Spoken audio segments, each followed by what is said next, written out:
Hey, what's happening, guys? Welcome back to the channel. I am Brother Minister Cepeda, founder and operator of Tree of Life Outreach, which is a holistic ministry where it is my goal and my assignment by He who has sent me to nourish you guys' mind, body, and spirit, to uniquely balance and synthesize those things to assist you guys to achieve a life of wholeness and fulfillment. Now, the strategies and tactics that I utilize to achieve this assignment is the merging and the synthesizing of philosophical consultations, ISSA certified fitness training, and clean-hearted spiritual teachings and practices. Now, as an aside, I also am very much heavily involved with and is always seeking to remain involved with youth mentoring, youth and young adult mentoring and counseling, as well as inspirational and motivational teaching. So visit the website at treeoflifeoutreach.com. Read the bio, guys. Pass that word of encouragement on to anyone you know that may be going through a situation where it looks very bleak for them, where they're about to give up. Pass that word of encouragement on, because this is why I do this every day. It's not about me or the services that I provide.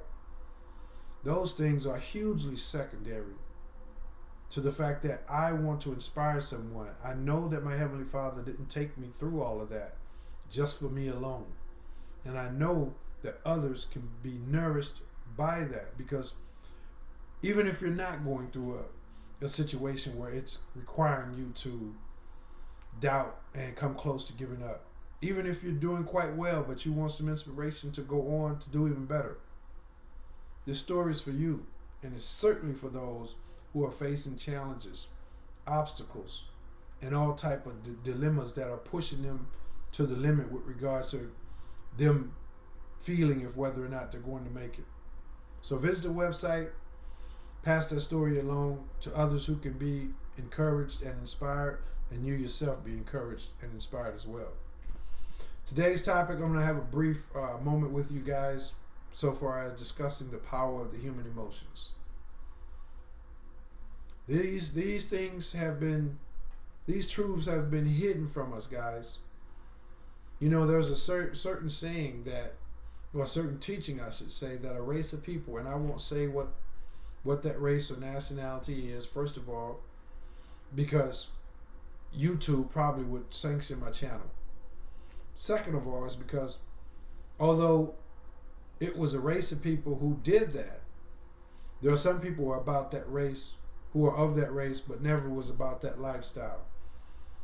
But there's some teachings, some ancient teachings that said that there was all the knowledge to the universe was held in one library.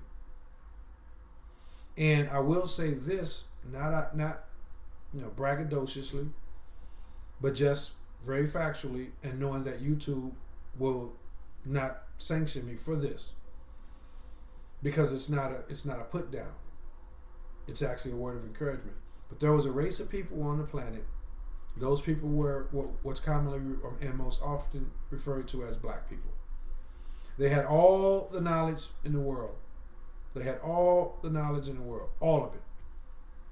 Mathematics, science, the origin of life, what happens after death, all of this, the purpose of life, you name it. They had all the knowledge in the universe, and it was kept in one library. They set out on a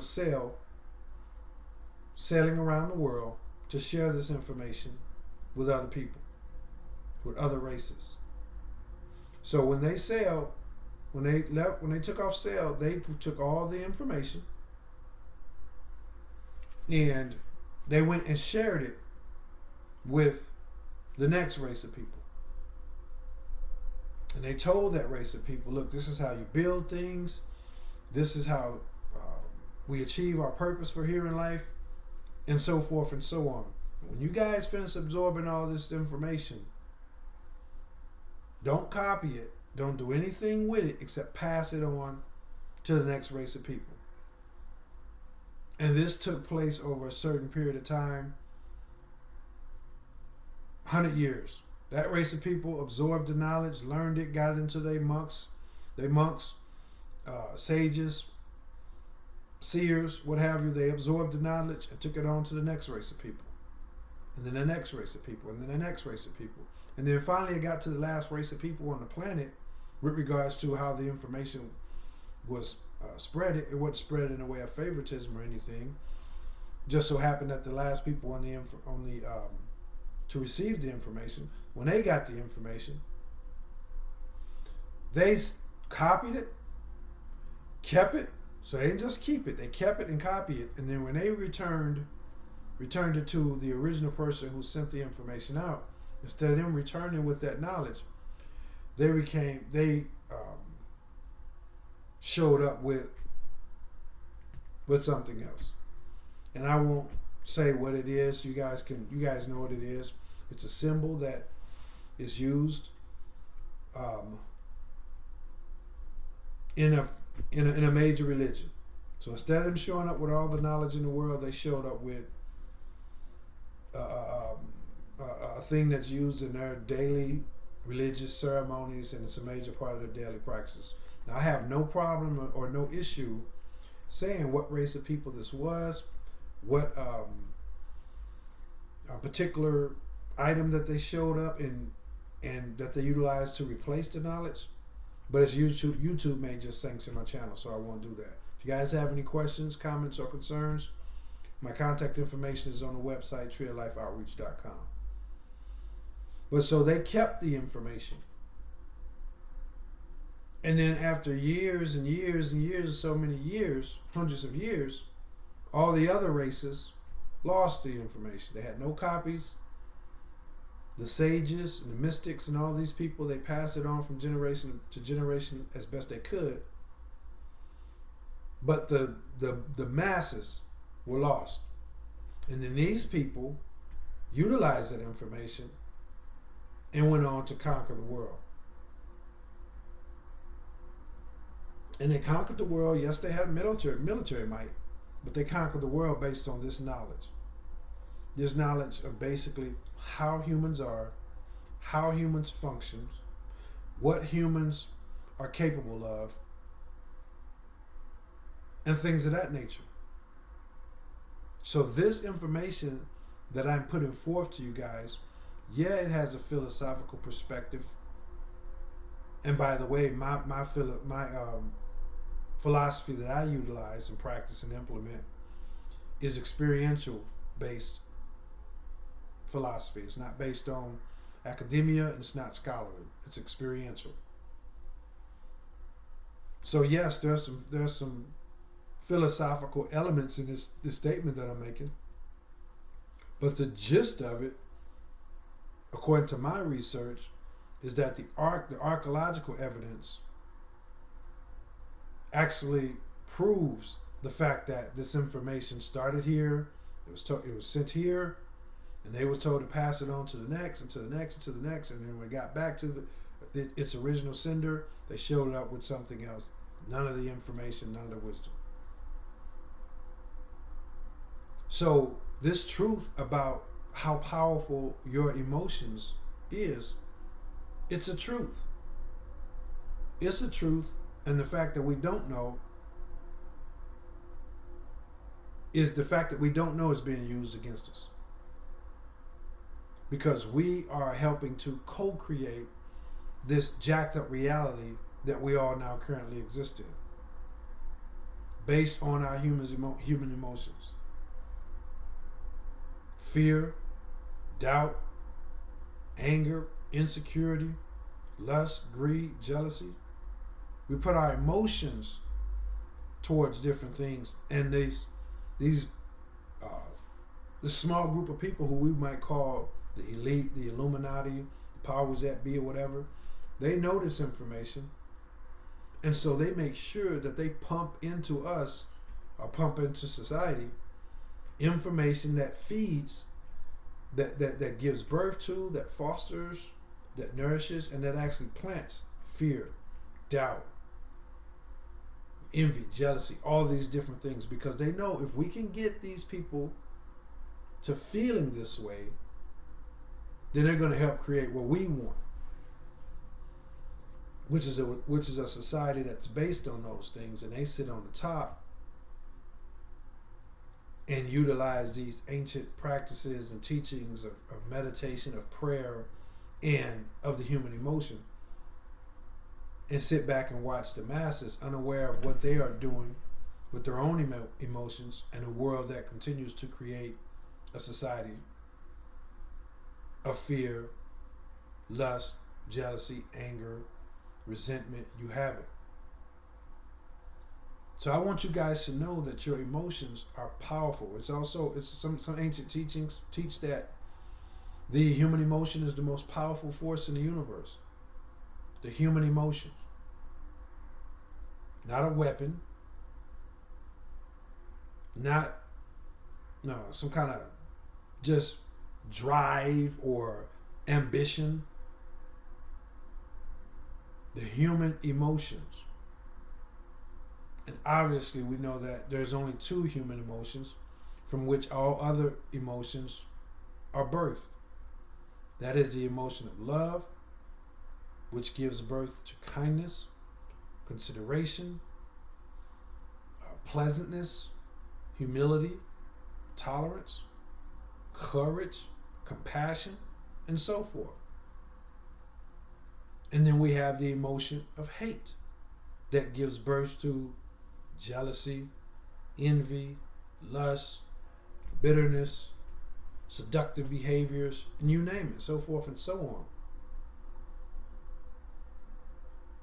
So these people, again, this information has been hidden from us, but I'm here ringing the alarm. So mind your emotions. Learn to mind your emotions. And I'm not saying walk around like some kind of robot. We are human beings. So the emotion of hate, the emotion of anger, bitterness, lust, resentfulness, arrogance. Sometimes these things are just, they come to teach us a lesson, and that lesson is how not to be. So we don't want to pretend we're not human. So we're in a situation where there's lust or there's hatred, and we want to just kind of sweep it under the rug and deny it, and or just let it reign freely in our lives, to where even though it's a twisted emotion, one becomes that emotion that twisted them in the first place. No, we don't want to do that. We want to be mindful enough to say, as the Heavenly Father mentioned, to all things there is a season. To all things there is a season. So if you're in a state of hatefulness, don't knock yourself. Don't beat yourself up. Realize it's a season. It's not always winter. It's not always summer. It's a season. Even when you go where it is always winter, it's not always winter, because that temperature is going to fluctuate during the summer months, so it's not going to be as cold as it typically is. So there is a summer. It's just based on whether you are on the globe, how that summer is going to present itself. So if you're in a state of lust and all these low energy vibrations, don't run from it. Just know it's a season, and that you're not intended to be there. You need to do what you need to do to embrace the pain, the heartache, the realization, or whatever it is that you are there, and then decide to pick yourself up via your own emotions. You create these emotions from within. So society knows exactly how to manipulate us, how to lead us, how to guide us, how to push us and shove and drag us down a path. And when I say society, the powers that be, or whatever you want to reference them as, they know exactly how to do all these things to us, because they do stuff in society to provoke us into thinking that, to feeling that emotion, and then to stay there instead of feeling that emotion, being honest with yourself that that's what you're feeling, And then realize that, okay, even though I'm feeling that way, that's not how I'm going to be. This is teaching me how I'm not supposed to be. The human emotion is said to be the most powerful thing, the most powerful force in the entire universe. Not an earthquake, not a hurricane. And I don't know if I'm getting a little bit too philosophical on you guys, and some of you guys are thinking, how does the two even compare? An emotion and a hurricane.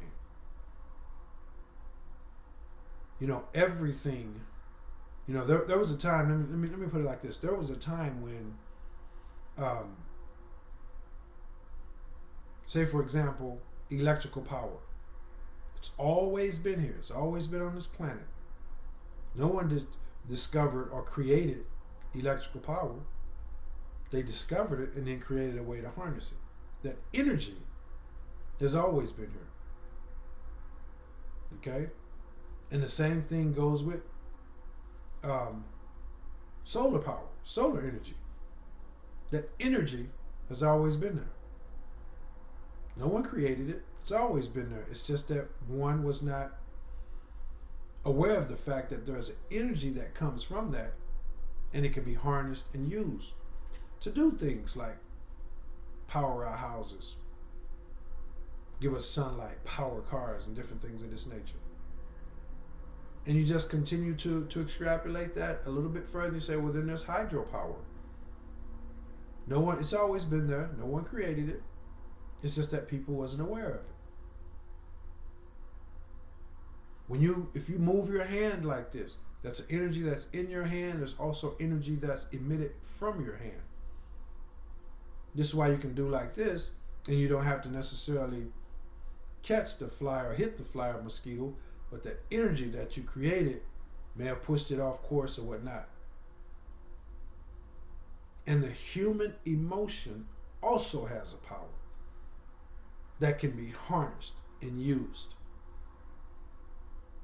And quite frankly, it is being harnessed and used, but not by the vast majority of people who actually know that it exists, but by those who know that it exists. There's a small amount of tight-knit group who are the forefathers, or who are the children of those who stole the knowledge back in the day. And this now transcends that original race who did that, because they have gotten all races to partake in it now. So there's not a good race or a bad race. There's just good people and bad people of all races. None of that even exists except for our perception of it.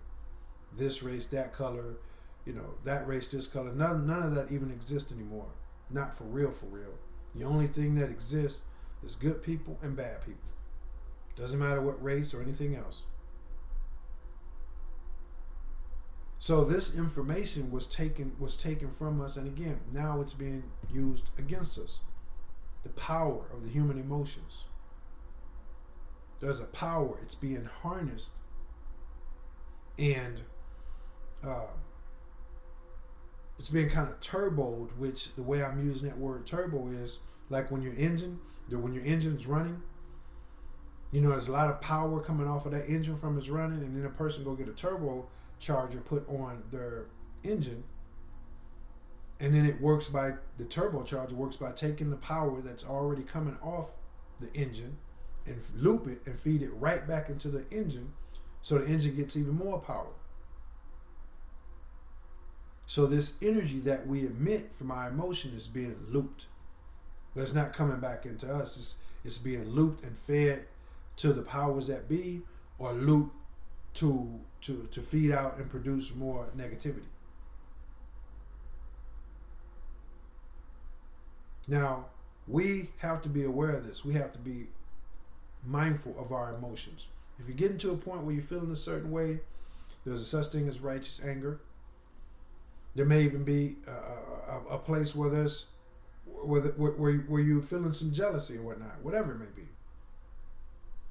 Know that that's there to teach you, and know that you don't want to dwell there, because you're helping create a society that we now live in. And There are some of those who are happy with the society. They're just kind of happy with being sad. They're committed to being sad because waking up and knowing these different truths is very painful. So they rather stay in the darkness because facing that light can be blinding, but only for a period of time. But that initial sting of facing that light is so painful that most people would just prefer to stay asleep. And so that now there are those of us who are awakening to the truth and the creativity of our human emotions. What are we going to do? We have to take our level of responsibility to an even greater level. We need to become conscious of our human emotions and become responsible for them. And stop letting our emotions dictate us and direct us into creating a world that makes people, including ourselves at times, or considering ourselves, unless we've reached a certain point of growth, that's making us sadder and sadder. Because you saw something on the news that made you sad. You saw something in society that made you angry. Whatever it was, and instead of you checking that emotion, you just turbocharged it right back into yourself that made you more angry, more depressed, more sad, more fearful.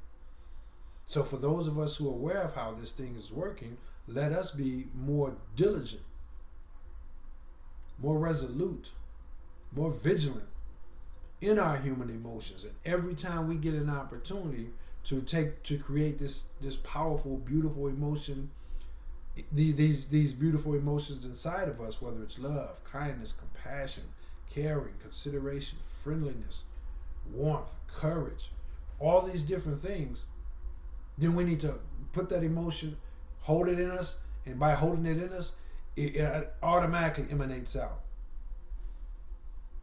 As you know, you can feel someone's emotions. That's their emotional energy. You don't have to walk in to say anything or do anything. You can just walk in, and you can see a person from a certain distance if you're attuned, if you're on a certain level of your awakening, which doesn't require for a person to be very awake at all by comparison to monks and those who've been practicing for years and years.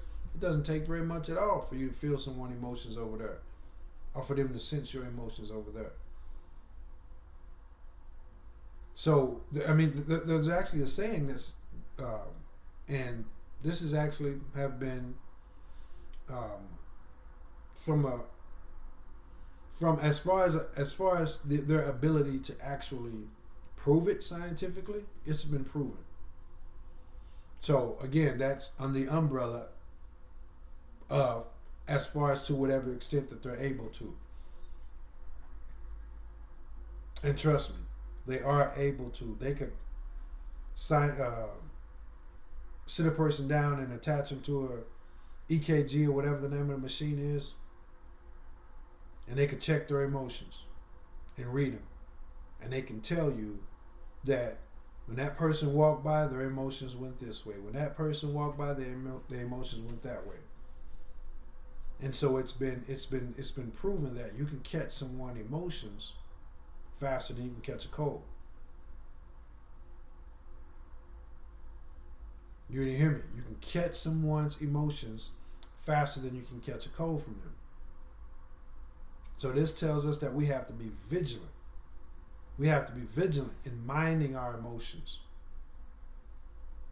This is how you can go into a supermarket or whatnot feeling great, and within a matter of seconds, or maybe you don't notice it then, but then when you leave out, you feel totally drained, totally upset, totally disappointed, totally anxious, because we were not mindful enough to filter out or allow, once you get to a certain level, allow those to be conscious and constantly aware of your emotions, to let those emotions come in and go right back out. You wasn't aware of that, so when they come in, when they entered, perhaps you got stuck and you walked out like, man, why did that?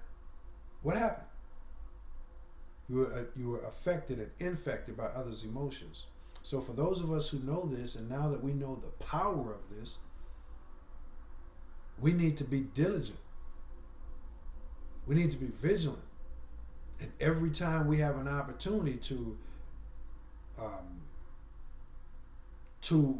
incorporate that feeling of love and all that it gives birth to, that emotion of love and all that it gives birth to, we need to hold that in us, hold that in the most darkest of nights, in the most darkest of times, the most challenging of moments.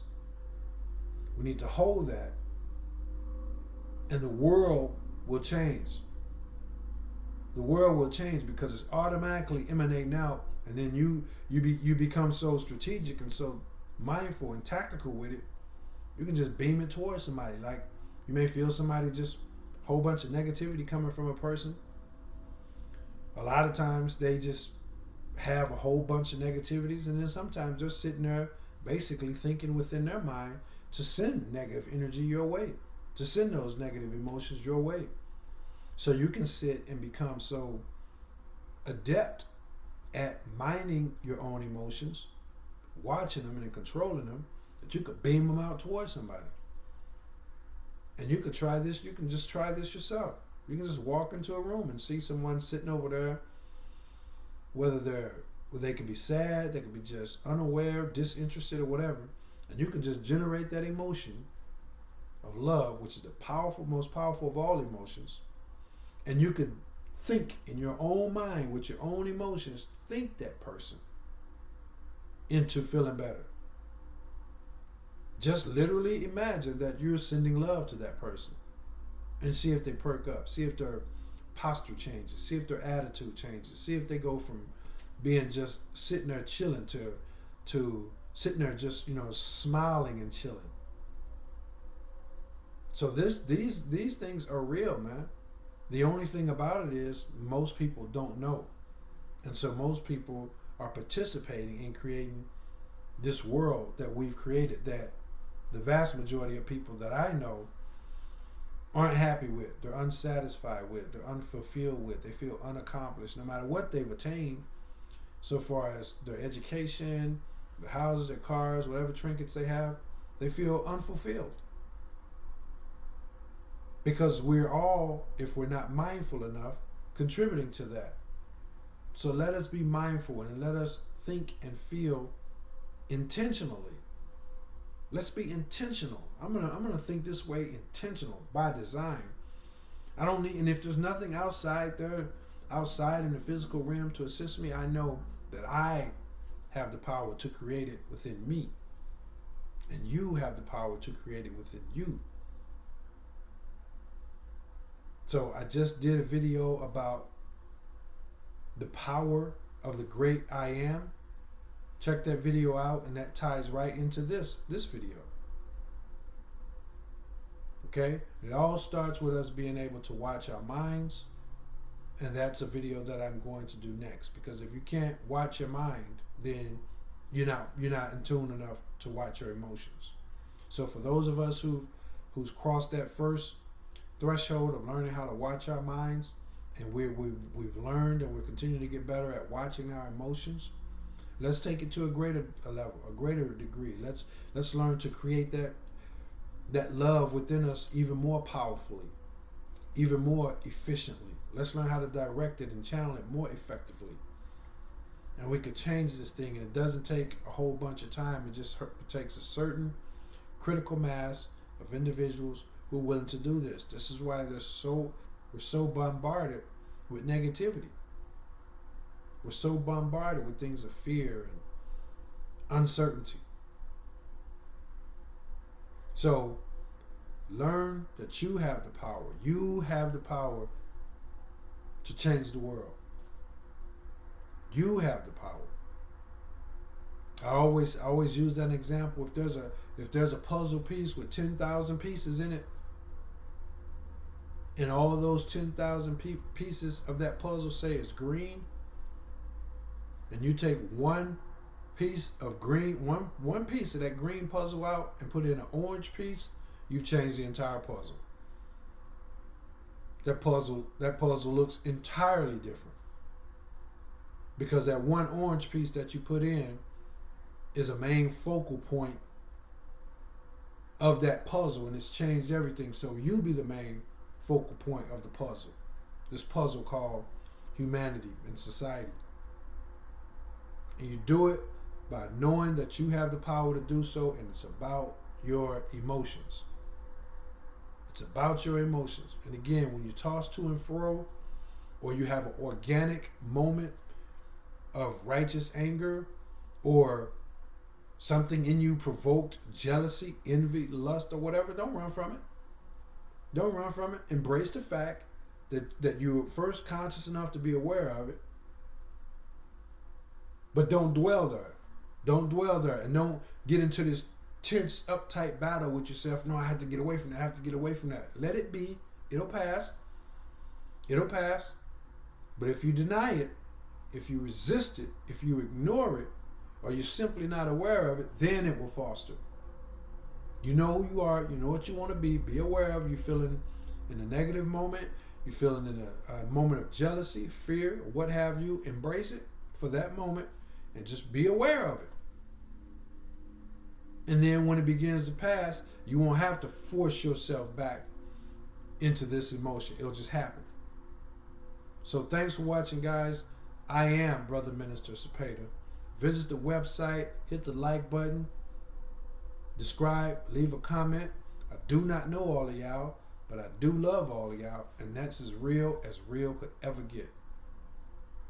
This is a mantra that I implement every single day of my life, and that is, if you're feeling bad, sometimes one may be just feeling bad. If you're feeling bad, don't sit around and waddle in it. Don't sit around and let it just go unchecked. The moment you're able to, get up, go call someone, go look outside, go to the store, seek out someone that you can make them feel good. Not from a selfish point, but seek out someone to make them feel good. And I guarantee the moment you make them feel good, you're going to feel better. That's the truth. Try it. Now, for those of us or those of you who are already feeling good, same challenge applies.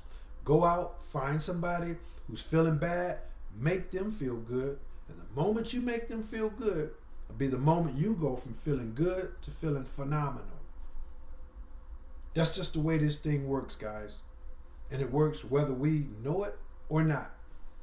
Electricity, hydropower, solar power, all these things were in existence whether we knew it or not. And your emotions have an incredible amount of power to them. The most powerful force in the universe. And they have a power. So let's utilize them. Let's be aware of that. Let's stay consistent. Let's be persistent. And let's stay consistent being persistent. I love y'all, man. Peace. Holla back.